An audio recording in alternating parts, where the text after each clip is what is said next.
Assalamualaikum warahmatullahi wabarakatuh. Kami dari kelompok 5, kelas C, mata kuliah Teknik Evaluasi Perencanaan. Di sini akan mempresentasikan hasil dari kerja kelompok kami yang berjudul Evaluasi Peraturan Daerah Kabupaten Semarang Nomor 8 Tahun 2019 tentang Rencana Induk Pembangunan Kepariwisataan Kabupaten Semarang tahun 2020 sampai 2025. Next.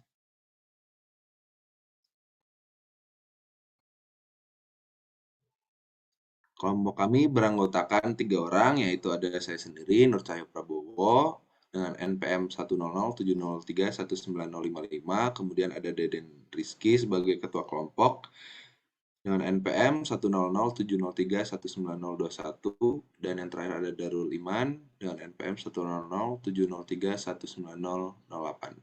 Next. Di sini kami akan membahas beberapa hal, di antaranya yaitu yang pertama ada mengidentifikasi tentang kebijakan perda itu tadi, kemudian menentukan metode, pendekatan, dan teknik evaluasi yang kami lakukan. Yang ketiga ada pengumpulan data yang menyerupai dengan kebijakan tersebut. Kemudian yang keempat ada mengevaluasi kebijakan, dan yang terakhir merumuskan hasil evaluasi dan memberikan rekomendasi. Untuk selanjutnya akan dijelaskan oleh Saudara Darul Iman. Baik, untuk mengidentifikasi kebijakan ini, yaitu perwujudan dari Peraturan Daerah Kabupaten Semarang Nomor 8 Tahun 2019 tentang Rencana Induk Pembangunan Kepariwisataan merupakan langkah yang ditempuh pemerintah dalam mendorong peningkatan di sektor pariwisata yang memberikan kepastian hukum dan mengatur pengelolaan kawasan pariwisata dalam suatu daerah. Next. Dan adapun kawasan strategis pariwisata kabupaten selanjutnya disingkat yaitu KSPK adalah kawasan yang memiliki fungsi utama pariwisata atau memiliki potensi untuk pengembangan pariwisata yang mempunyai pengaruh penting dalam satu atau lebih aspek, serta pertahanan dan keamanan pembangunan kepariwisataan daerah sebagaimana dilaksanakan berdasarkan RI PPAR Kabupaten yang meliputi visi, misi, tujuan, sasaran, dan arah pembangunan. Next. Dalam menentukan metode pendekatan ini yaitu ada 3.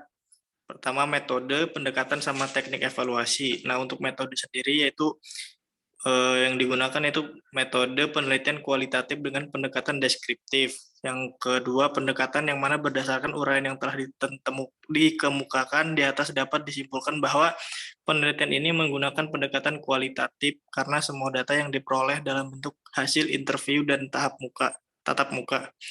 Dan untuk teknik evaluasi itu yang mana kegiatan menilai keberhasilan atau kegagalan berdasarkan indikator-indikator yang telah ditentukan, di mana indikator tersebut merujuk kepada kedua aspek, yaitu aspek proses dan hasil. Yang selanjutnya akan dijelaskan oleh rekan saya, yaitu Deden. Kemudian yang selanjutnya ada pengumpulan data.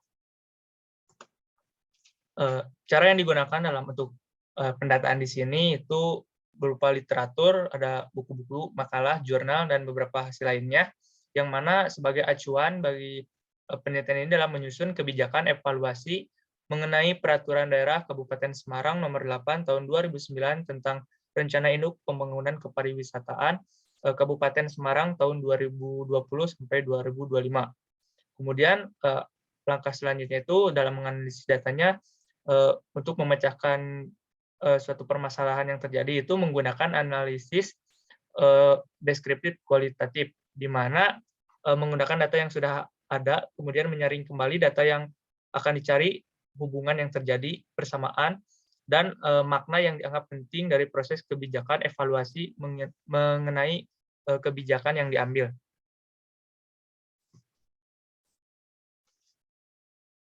Kemudian yang selanjutnya ada mengevaluasi kebijakan, di mana dalam pembentukan peraturan daerah ini ada 4 tujuan.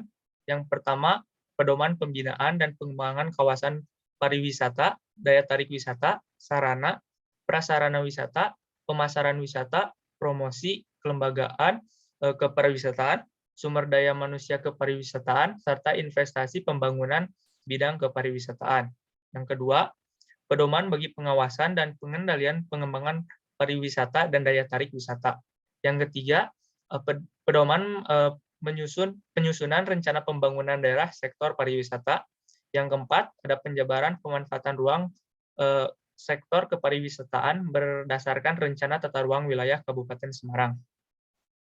Dalam evaluasi ini terdapat 3 poin penting. Yang pertama, ada efektivitas pada pelaksanaan kebijakan yang dievaluasi. Kemudian yang kedua, ada realisasi dalam pelaksanaan kebijakan. Yang ketiga, yaitu dampak kebijakan bagi masyarakat dalam melaksanakan kebijakan yang dievaluasi. Berikut ini adalah tempat wisata yang ada di Kabupaten Semarang, meliputi ada wisata alam, kemudian ada wisata budaya, kemudian ada wisata buatan, kemudian ada wisata minat khusus. Ini selanjutnya ada peta kawasan pengembangan pariwisata Kabupaten Semarang, di mana di sini ada daya tarik wisata andalan, ada di KSPK Lerep dan sekitar, kemudian ada di Unggaran juga, kemudian ada di KSPK di Nyimpo. Nah, ini merupakan peta kawasan pengembangan pariwisata Kabupaten Semarang 4, di mana memang daya tarik wisata pengembangan di sini juga semakin bertambah. Kemudian yang selanjutnya akan dilanjutkan oleh rekan saya, Nur Cahyo Prabowo. Baik, kemudian di sini ada merumuskan hasil evaluasi dan rekomendasi. Untuk yang pertama ini, kita akan merumuskan hasil evaluasi yang sudah dilakukan tadi, yaitu ada 3 poin, yaitu efektivitas, realisasi, dan dampak. Di bagian efektivitas ini, kita melihat apakah kebijakan yang dilakukan itu sudah efektif dilakukan atau belum. Nah, kebijakan yang dilakukan pada Perda ini kiranya sudah sesuai dengan apa yang diharapkan pemerintah dan masyarakat, dilihat dari kebijakan yang dibuat dan pelaksanaan di lapangan. Sudah hampir semua sesuai, dan hampir tidak ada yang menimbulkan pro dan kontra. Kemudian, untuk realisasi, pada evaluasi yang dilakukan, realisasi kebijakan ini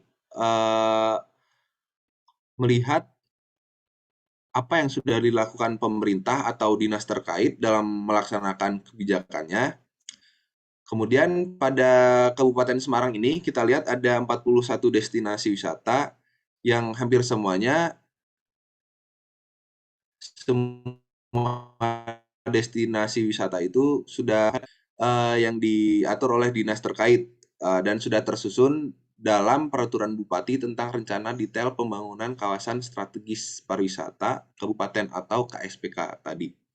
Kemudian ada dampak di sini, kebijakan yang dibuat itu berdampak negatif atau positif terhadap pemerintah dan masyarakat. Di sini dari hasil evaluasi terlihat bahwa dampak yang timbul dari kebijakan Perda nomor 8 tahun 2019 ini berdampak positif. Dilihat bahwa pengembangan pada sektor pariwisata ini berdampak baik bagi sektor ekonomi, serta akan terciptanya ekonomi multiganda.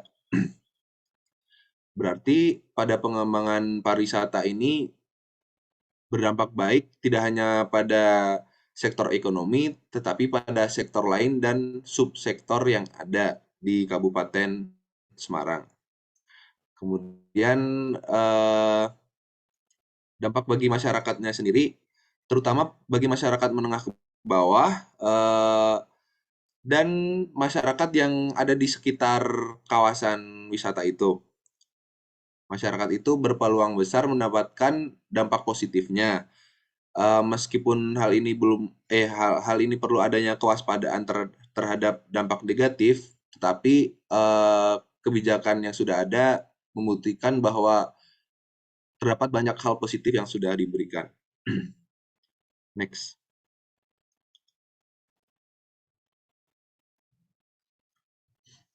Kemudian yang terakhir ada rekomendasi.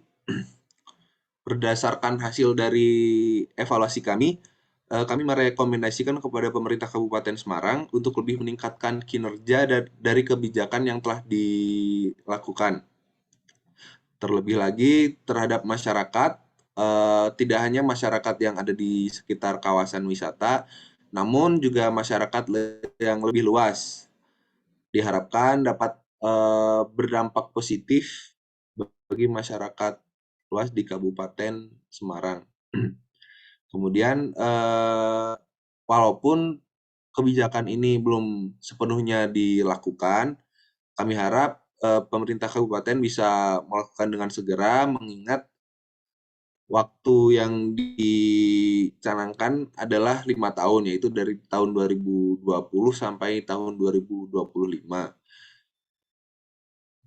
Jadi sekarang sudah tahun 2024, maka tinggal beberapa tahun lagi untuk melihat hasil dari kebijakan yang dibuat oleh pemerintah kabupaten itu sendiri. Agar masyarakat semakin percaya kepada pemerintah dengan melihat hasil-hasil itu. Mungkin sekian presentasi dari kelompok kami. Bila ada perkataan yang tidak sesuai dan menyinggung, kami mohon maaf sebesar-besarnya. Kami akhiri, wabillahi taufiq wal hidayah. Wassalamualaikum warahmatullahi wabarakatuh.